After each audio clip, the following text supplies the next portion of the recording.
এই দুনিয়া আল্লাহ আপনাকে আমাকে কত ভালো রাখছে। একটু চিন্তা করেন, ঈশ্বরদীর একটা ছেলে প্রতিবন্ধী, বুদ্ধি প্রতিবন্ধী, হাত পা চোখ কান সব আছে, শার্ট প্যান্টও পরে। যতদিন বাপ ছিল দেখেছে, মা ছিল দেখেছে, একটা টিনের ঘরও তার জন্য বানায় দিয়ে গেছে। কিন্তু কামাই রুজি কেমনে করতে হবে, কেমনে থাকতে হবে, বাপ মরে গেছে, 1 মাসের ব্যবধানে মা মরে গেছে। এখন মানুষজনের কাছে হাত পাতে, মানুষ বিরক্ত হয়, দেয়, কিন্তু সব 3 ওয়াক্ত কেমনে মানুষ তারে দিবে? না তার আবাদ করার ক্ষমতা আছে, হাত আছে পা আছে চোখ আছে কান আছে, না তার চাকরি করার অ্যাবিলিটি আছে, হাত আছে পা আছে চোখ আছে কান আছে, ব্রেন ঠিক নাই, প্রতিবন্ধী। বাবা মায়ের কবরের কাছে বসে হাউমাউ করে কাঁদতেছে, আম্মা খিদা লাগছে মা, দুপুরবেলা কেউ খাবার দেয় না মা, তুই খাবার দে মা। বাপের কবরের কাছে বসে কাঁদতেছেন, বাপ্পা খাবার দাও। লোকজন যারা শুনছে তাদের কলিজার মধ্যে ধাক্কা মারছে, আহারে এই ছেলেটা এরকম করে কাঁদতেছে। যাদের আবার সামর্থ্য হয়েছে নিয়ে আসছে, নিয়ে এসে আবার একটু খাবার টাবার দিছে, তারাই বলতেছে কিন্তু এটা কিভাবে সম্ভব বলেন? তার বাপ কবরে, তার মা কবরে, আমরা 2-1 তক্ত খাবার দেই, কিন্তু সব সময় হোটেলও খোলা থাকে না, কোন বাড়িতে কখন যেতে হবে এটাও সে জানে না, বাথরুম কেমন করে ব্যবহার করতে হবে এটাও বোঝে না, পুরা ঘরটা তার জঙ্গল হয়ে ময়লা হয়ে গেছে। ভাই, আমি এই ভিডিও দেখার পরে অনেকক্ষণ আমার চোখ দিয়ে পানি পড়ছে, আর ভাবছি খালি হায় হায় রে, এটার নামও জীবন।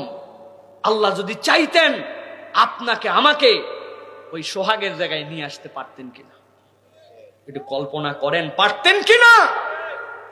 ও মানুষ ওই জায়গায় আছে, আলহামদুলিল্লাহ একটা সংগঠনের সাথে যোগাযোগ করার পর তারাই বাচ্চাটার দায়িত্ব নিছে।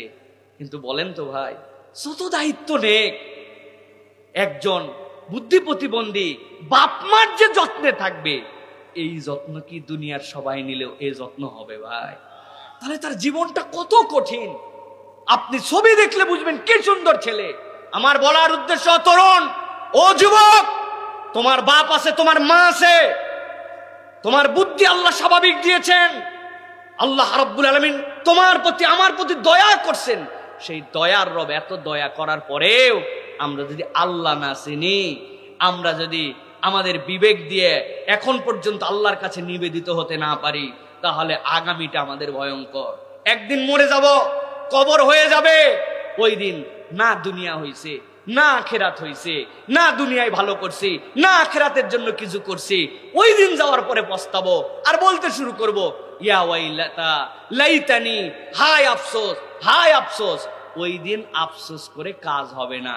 আল্লাহ বলছেন ফাকসুসিল কসাসা লাআল্লাহুম ইয়াতাফাক্কারুন।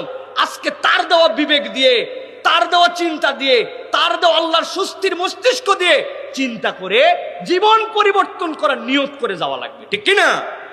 একটু ভাববেন ভাই, এই কথাগুলা আমি দাপট দিয়া, আবেগ দিয়া, আপনাদেরকে নসিহত দিয়া, আপনাদেরকে ঝাঁকি দিয়া বুঝাতে পারবো না, দিল দিয়ে বুঝেন।